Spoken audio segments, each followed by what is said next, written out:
Yarana à tous et à toutes, merci de nous rejoindre sur la première. Tout de suite, les titres de ce journal. Les habitants de Anouilh à Bora Bora sous le choc après un féminicide particulièrement brutal. Une quinquagénaire meurt après avoir été poignardée par son conjoint. Ivre au moment des faits, il a été placé en garde à vue. La prison de N'Outania, au cœur d'un règlement de compte entre magistrats et la contrôleuse générale des lieux de privation de liberté. Dominique Simoneau critique les juges qui refuseraient quasi systématiquement les aménagements de peine, des refus qui seraient la cause de la surpopulation carcérale. La Polynésie et la Nouvelle-Zélande veulent renforcer leurs partenariats économiques, mais aussi dans le domaine de la formation et de l'éducation. Nous en parlerons avec notre invitée, Felicity Roxburgh, la consul générale de Nouvelle-Zélande à Nouméa. Et puis nous reviendrons aussi ce soir sur les projets immobiliers à Moorea. Une vingtaine veut être concrétisée, mais faute d'approvisionnement en eau ou d'accès aux véhicules de sécurité, 6 d'entre eux ont accusé un refus de l'autorité communale.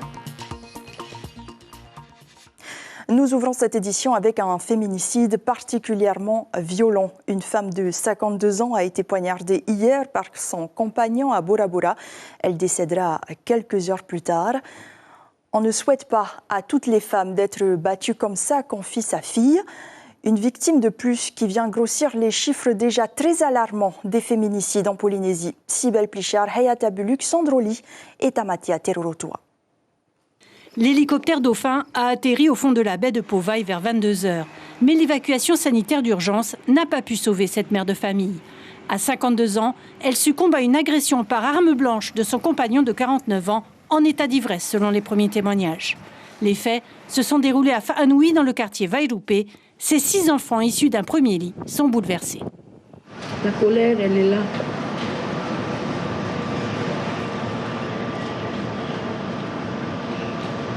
De perdre notre maman, c'est dur. Dans un drame pareil, on ne souhaite pas à toutes les femmes d'être battues comme ça. La victime était en couple avec son agresseur depuis 4 ans. Régulièrement battue, elle aurait essayé de le quitter à plusieurs reprises. Le voisinage est sous le choc. C'est la première fois que ce genre de choses arrive dans notre quartier. Et ça fait très mal au cœur. C'était une femme d'une très grande douceur. Je n'ai jamais vu hausser le ton. Elle était très discrète.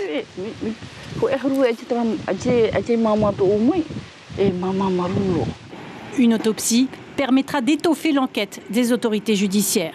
Pour l'association Vahineorama, ce nouveau drame est intolérable. C'est encore un féminicide de plus. Le souci maintenant, c'est que faire, puisqu'on a tendance à être en réaction, à faire des manifestations, puis au final, ça retombe dans les oubliettes. Nous, au niveau de Vahineorama, ça fait 20 ans maintenant qu'on demande à ce qu'il y ait une action de fond qui soit menée.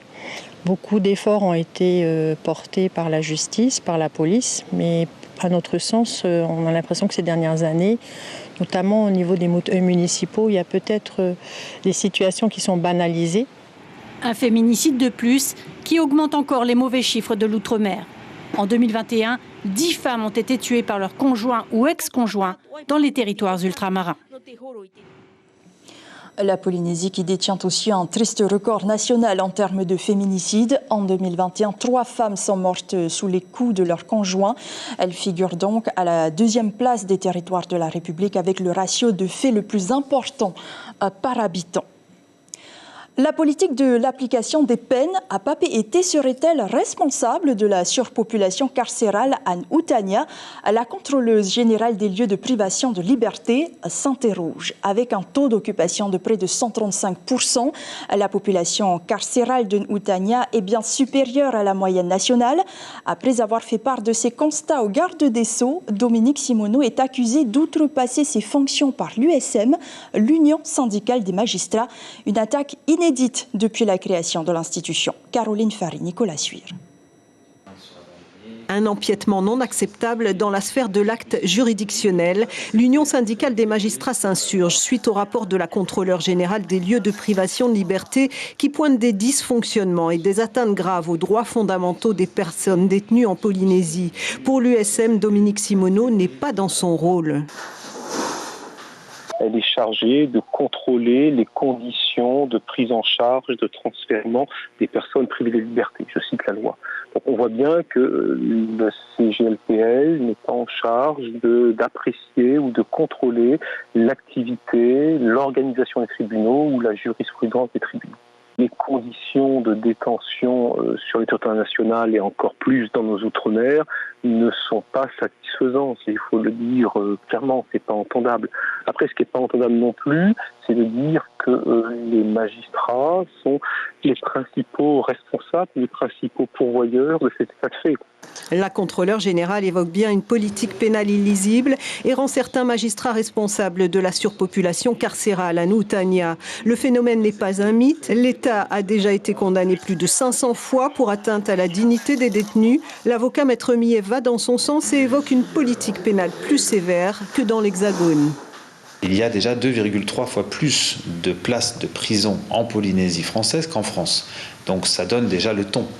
Et pour remplir ces places de prison, on a une politique pénale qui est clairement sévère et répressive, beaucoup plus qu'elle ne l'est en France. Ce qui fait qu'aujourd'hui en Polynésie, lorsque l'on comparait pour des faits, on risque à peu près 2 à 3 fois plus au niveau de la peine d'emprisonnement que l'on ne risquerait en France. Ajoutez à cela une réinsertion compliquée pour les détenus qui sortent de prison avec des exigences de contrat salarié. Quand vous avez un projet professionnel pour un détenu qui veut sortir, si son projet professionnel c'est une petite entreprise individuelle, une petite patente, c'est souvent refusé et on va exiger un contrat de travail salarié, ce que la loi n'exige absolument pas. L'Union syndicale des magistrats demande aujourd'hui au ministre de la Justice de clarifier le rôle de la contrôleure générale, un débat de principe selon le syndicat. Dominique Simoneau a également chargé l'inspection générale de mener une enquête sur les pratiques au tribunal de Papeete. Sachez aussi que l'État, condamné à plusieurs reprises, a déjà indemnisé les prisonniers à hauteur de 130 millions de francs pacifiques pour atteinte à la dignité des détenus. 4 mois après avoir été liquidé, le quotidien La Dépêche de Tahiti renaîtra de ses cendres. Le tribunal mixte de commerce a validé l'achat par la société Naos, une SARL spécialement créée pour l'occasion par Patrice Colombani. Quant aux 3 magazines, ils seront désormais dirigés par l'imprimerie Multipresse, une filiale du groupe Martin. Pas d'informations pour l'heure sur l'éventuelle reprise des salariés du groupe. De son côté, Patrice Colombani avait concédé en juillet dernier qu'il ne pouvait pas assurer l'intégralité de la masse salariale, mais il n'excluait pas des négociations. En pleine reprise du secteur touristique, les étudiants du lycée hôtelier ont de l'avenir. Et pour répondre aux besoins du secteur, ils bénéficient d'une formation pratique à l'issue de leur cursus, une formation rémunérée en alternance. Le point avec James O et Mirko Banfo. Parmi ces élèves inscrits en mention complémentaire sommellerie, 4 salariés issus du secteur de l'hôtellerie et de la restauration. La Haïna travaille dans un grand hôtel depuis 9 ans. Elle n'imaginait pas retourner un jour sur les bancs de l'école. C'était bizarre les premiers jours, mais maintenant ça va. On a une bonne ambiance et tout se passe bien. Ça se passe comment pour toi, l'alternance travail et formation? Je ne travaille pas le week-end, donc ça va. Je peux gérer vu que je commence que le lundi et le mardi. Et à part ça, ça se passe bien. Attentif et hyper concentré sur la préparation de ces cheesecakes, Reyer y connaît bien le lycée hôtelier pour y avoir passé 4 ans de formation dans le domaine cuisine-traiteur avant de décrocher son baccalauréat professionnel. Aujourd'hui, le jeune homme est en contrat d'apprentissage, mention complémentaire, dessert de restaurant. Vu que c'est quelque chose que j'ai pas expérimenté comme un pâtissier en cuisine, du coup ça va bien compléter mes formations. Je serai assez polyvalent et franchement vu que j'ai jamais fait ça, ça va être une sacrée découverte cette année. Je vais faire que apprendre et découvrir. Issu d'un partenariat avec les chefs d'entreprise, ces formations en alternance sont pilotées par le campus des métiers de l'hôtellerie, dont la directrice n'est autre que Hina Grépin, l'ex-chef du service de l'emploi. là, cette année, on innove avec deux dispositifs. Un dispositif de formation proposé aux salariés qui souhaitent continuer leur formation continue. Donc, une partie de leur temps au lycée et une partie dans leur entreprise, soutenue par le Fonds paritaire de gestion. Et après, nous avons le deuxième dispositif qui permet à un jeune du lycée hôtelier de continuer une formation tout en ayant une rémunération, donc un vrai contrat de travail proposé par le CEFI en partenariat avec un chef d'entreprise. Pour la direction de l'hôtel, c'est un partenariat gagnant-gagnant. C'est très très intéressant pour nous parce qu'aujourd'hui on connaît une crise du recrutement. On a énormément de mal à recruter des salariés qualifiés. Donc on est de façon générale dans une démarche du développement de nos salariés déjà que l'on a pour les faire monter en compétences sur des postes sur lesquels on a beaucoup de mal à recruter. Donc c'est intéressant pour nous d'un point de vue opérationnel. Ça va être intéressant aussi pour nous pour garder les salariés motivés. À noter enfin que ces formations en alternance seront sanctionnées par un diplôme.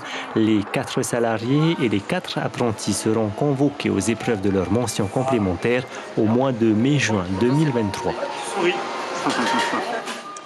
Ils ne sont pas les principaux clients des professionnels polynésiens, mais il reste une manne financière non négligeable. Les touristes néo-zélandais reviennent peu à peu dans nos eaux après l'ouverture de leurs frontières en mai. 412 ont déjà franchi le pas en juin. C'est beaucoup moins qu'en 2019 ou 2017. 9400 la première année, 7200 la deuxième. La Nouvelle-Zélande, où les restrictions sanitaires étaient parmi les plus strictes au monde. On en parle avec la consul général de Nouvelle-Zélande à Nouméa, Felicity Roxburgh. Yorana. Yorana, tēnā koutou katoa. Plaisir d'être avec vous sur le Whenua. Merci d'être sur la première ce soir. Est-ce que les Néo-Zélandais attendaient avec impatience de pouvoir voyager après 2 ans de fermeture? Oui, je pense qu'il y a quand même une grande volonté que les Néo-Zélandais qui s'échappent l'hiver chez nous et qui viennent dans la région Pacifique qui tient au cœur des Kiwis. Et aujourd'hui, la Nouvelle-Zélande a aussi assoupli ses règles d'entrée, mais il y a toujours des conditions. C'est ça. La chose la plus importante, c'est que déjà, on est ouvert. On est ouvert pour les entreprises, pour les étudiants, pour les touristes de venir en Nouvelle-Zélande. Mais il y a quand même 3 prérequis. Il faut être vacciné. Il faut se disposer d'un NZETA qui n'est pas un visa, mais quelque chose qui se fait facilement en ligne, et un nouveau fiche à remplir qui s'appelle le New Zealand Traveller Declaration. Toute cette information, c'est sur notre site Facebook au consulat. Nous invitons donc les Polynésiens à visiter le site Facebook. Je le disais, les touristes néo-zélandais représentent une manne financière non négligeable, mais la fréquentation était déjà en baisse, je le disais, en 2019, avant la crise sanitaire. Aujourd'hui, qu'est-ce qui pourrait les encourager à revenir ? Oui, je pense que tout ça, c'est à revoir après le Covid, à se remettre. Il y a besoin de plus de croissance économique dans notre région. On était content de pouvoir revisiter la Polynésie française. Après, c'est vrai qu'il y a des différents marchés pour les touristes dans le Pacifique. Donc, ça dépend si on est en famille ou haut de gamme. C'est plus qu'est-ce que la Polynésie française veut attirer de la Nouvelle-Zélande aussi. La bonne nouvelle aussi, aujourd'hui, le gouvernement néo-zélandais a l'intention de remettre en place les bourses pour les étudiants, ce que vous appelez, vous, les PVT.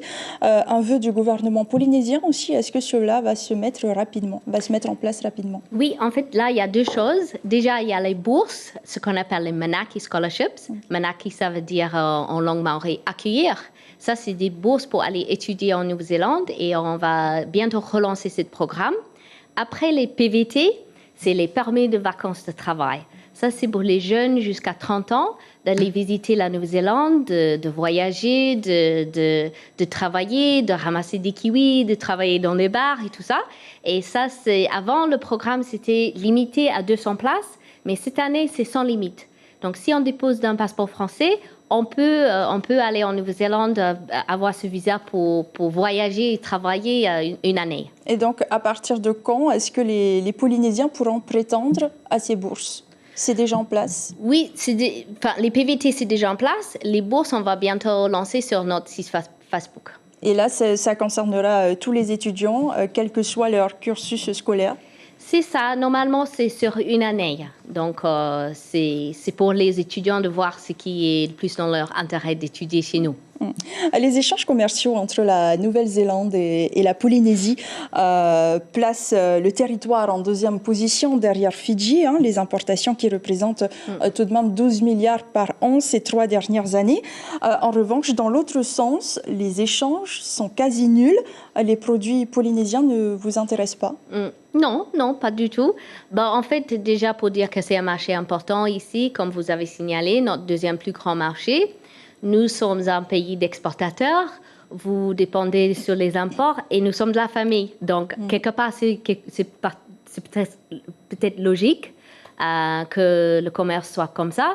Mais par contre, moi, je suis prêt à développer tous les liens qui pourraient avoir au niveau commercial entre la Polynésie française et la Nouvelle-Zélande. Donc, s'il y a des bonnes idées, rien qu'à m'approcher pour voir si on ne peut pas aider à faciliter. Merci beaucoup, Felicity Rixburg, d'avoir été avec nous ce soir et merci d'avoir répondu à nos questions. Merci à vous. Et demain, le ministre de la Santé, Jacques Raynal, viendra donner sa vision sur sa politique en matière de santé et de prévention dans votre émission L'Invité Café.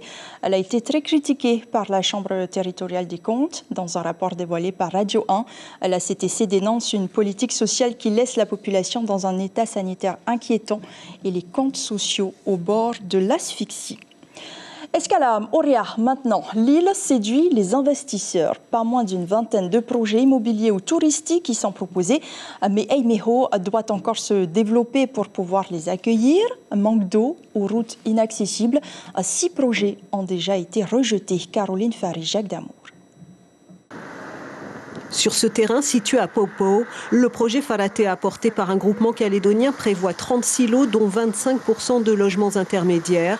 La mairie a donné un avis partiellement favorable pour 13 villas. La population est partagée. Moi j'ai vu les photos et si ça dénature pas le paysage, ça me gêne pas.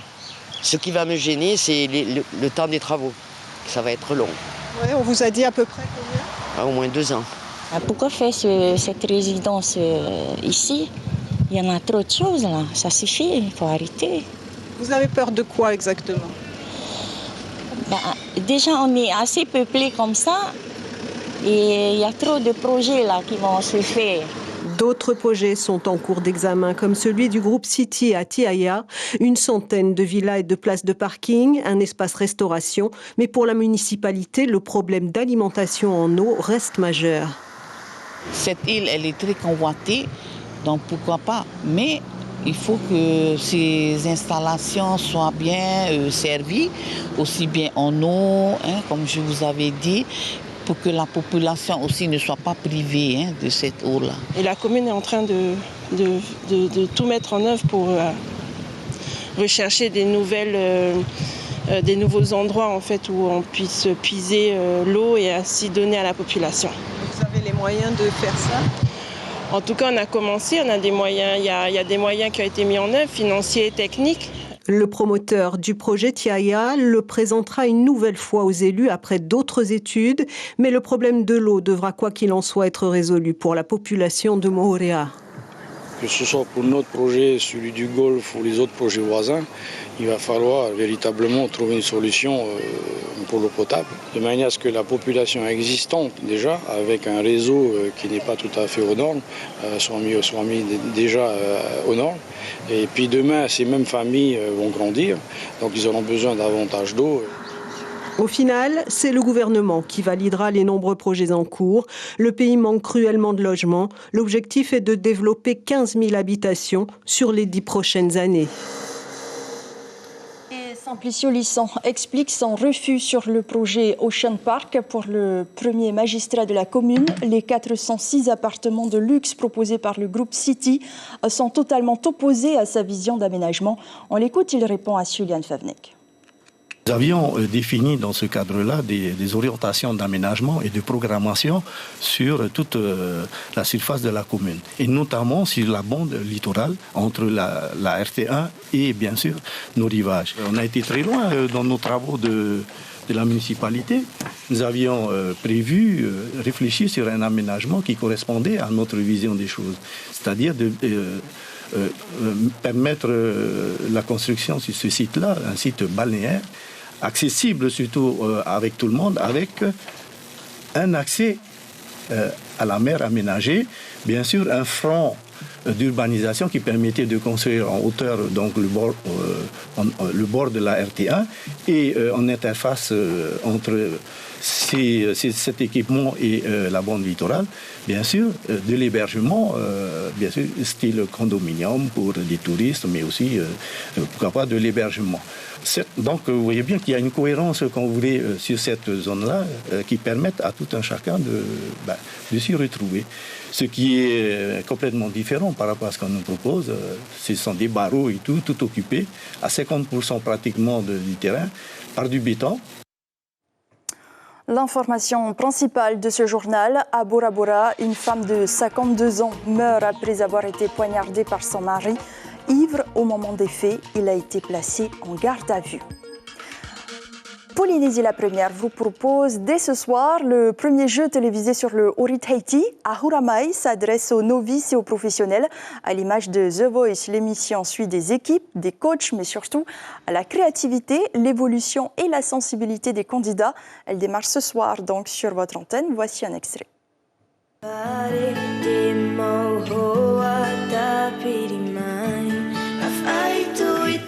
J'ai commencé dans une toute petite école avec Elena. Ensuite, j'étais au conservatoire avec Momon et Mamie Louise. Et ensuite, j'ai fait mon premier heiva avec Coco Hota Hota en 2014. Merci beaucoup. La gestuelle, ça ne connaît pas au mot. Hein. Non, mais on est... Le Atiatouri, ouais. J'attendais mieux que ça. J'attendais qu'elle me propose mieux sur ce mot-là. Ahura Maïsi, donc tout de suite après ce journal, elle sera suivie de 2 épisodes de la série Romance. C'est la fin de ce journal. Merci de votre fidélité. Très belle nuit et à demain.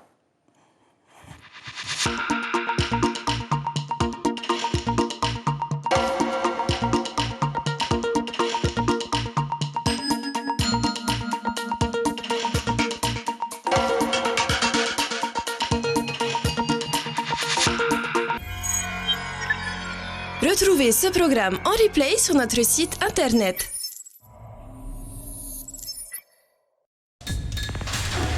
L'information en continu sur Polynésie la première, internet et réseaux sociaux.